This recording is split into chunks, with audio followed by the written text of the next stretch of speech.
the Chinese government is still one of the largest lenders to the United States government. And so if now China could see their assets frozen, if they did something that the United States didn't like, that poses risks and concerns to the Chinese economy. They don't like that.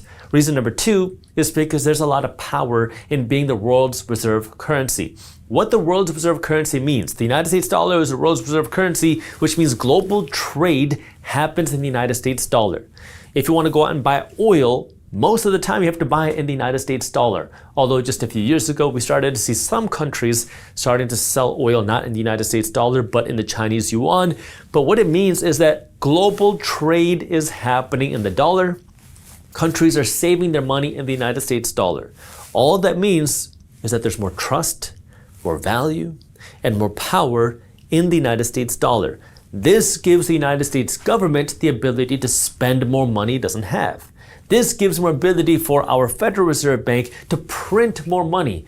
This gives us more ability to stimulate our economy because we can just create this money out of thin air without having major inflation problems. Now you might say, well, Jaspreet, we are facing some inflation problems. Yes, we are. But imagine how bad our inflation problems would be if we were spending and printing money the way that we are today and people did not have trust and faith in the United States dollar. The inflation problem would be significantly worse. So we are able to boost our economy artificially by having a strong currency, and that's the benefit of being the world's reserve currency. If China had the world's reserve currency, well then they could do what the United States is doing. That's why people want to be the world's reserve currency. That's why they want to be the world's economic superpower, because that gives you the ability to grow your economy, enrich your citizens without actually producing more wealth. You can do that through the printing process. So what does this mean for you besides the fact that this could create potential investment opportunities, which I'm going to talk about in just a minute? The thing that you want to pay attention to is, where is this trend going to go?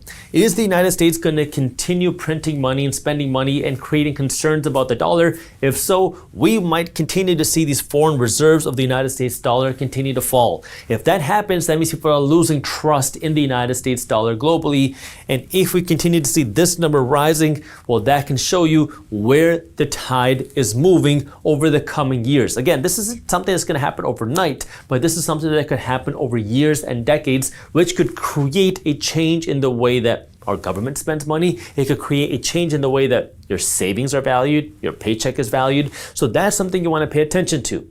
But now that you understand that, let's talk about how this could create potential investment opportunities as you're thinking about your investments in this global economy. Keeping up with the economy is not an easy thing to do. And then when you have all these crazy things happening, it makes it so much more difficult not to get caught up in the political mess. And that's why I created Market Briefs. It is a free newsletter for investors that breaks down what's happening in the economy without all the politics and without all the fluff. It's a quick 5-minute read. We break down what's happening in things like the economy, housing market, stock market, crypto market, and global economy into a fun, witty, and easy to read newsletter. It's read by hundreds of thousands of investors every single morning. And as an added bonus, when you sign up for Market Briefs, which is free, you're also going to get my investing masterclass, where I walk you through how you get started as an investor and find hidden investment opportunities before they hit the headlines. I'll show you the exact framework that my firm uses to research investment opportunities. So if you want to get the investing masterclass and Market Briefs all for free, all you have to do is sign up, and I have the link for you down in the description below.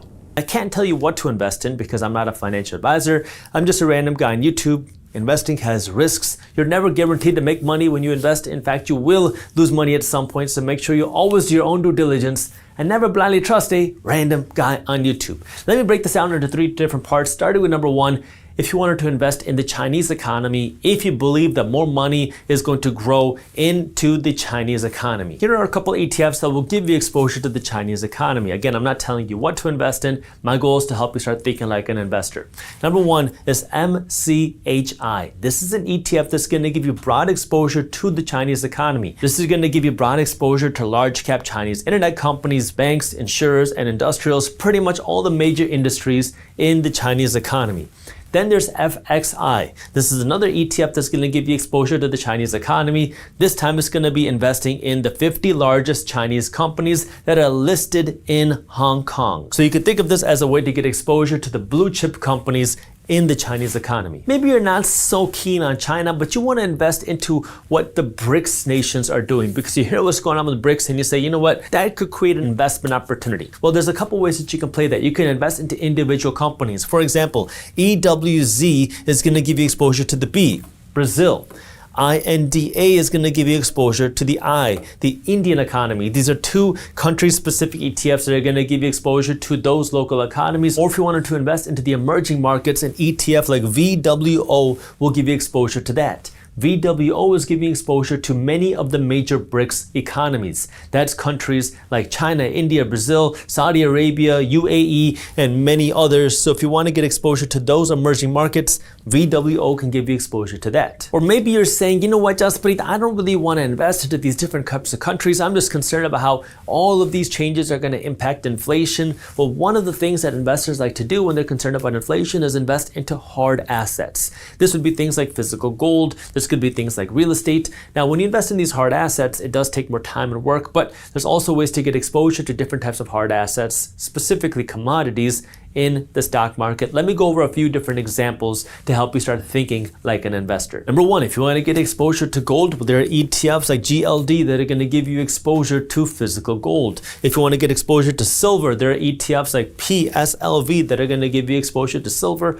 Or if you just want broad exposure to commodities, well, there are ETFs like DBC that are going to give you exposure to many different types of commodities. These are things like energies, metals, and agriculture, because what we've seen is when there's concerns about currencies, well, commodities generally, not always, but they tend to do more stable during those currency crises. So what we talked about in this video is that for the last 100 or so years, the United States dollar has been the world's reserve currency. It's been the world's most powerful currency.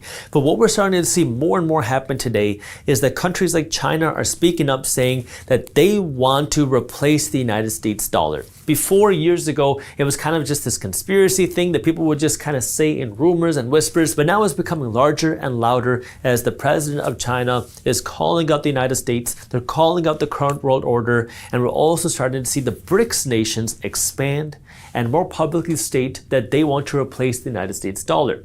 Maybe that's going to be through trying to create their own currency, or through individual countries like China working to strengthen their own currency. Well, what China is trying to do is, number one, is they want to build more trust in the Chinese yuan by building more of these trade agreements in the Chinese yuan. Number two, they're trying to back the Chinese yuan with physical gold. And then number three, they're trying to buy more physical gold, especially during times where the United States economy begins to hurt, as a way to show the rest of the world, hey, we're working to strengthen our currency while the United States is hurting. All of this is happening because of two main reasons. Number one, the Chinese economy does not want to be sanctioned by the United States if they do something that the United States doesn't like. And number two, when you are the world's reserve currency, you have a lot of powers. You have the ability to spend and stimulate your economy, and you have the ability to grow your economy because of your world's reserve currency status.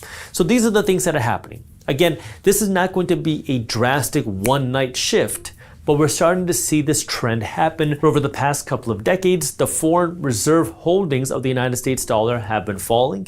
And just recently now, we're starting to see foreign reserve holdings of the Chinese yuan starting to rise.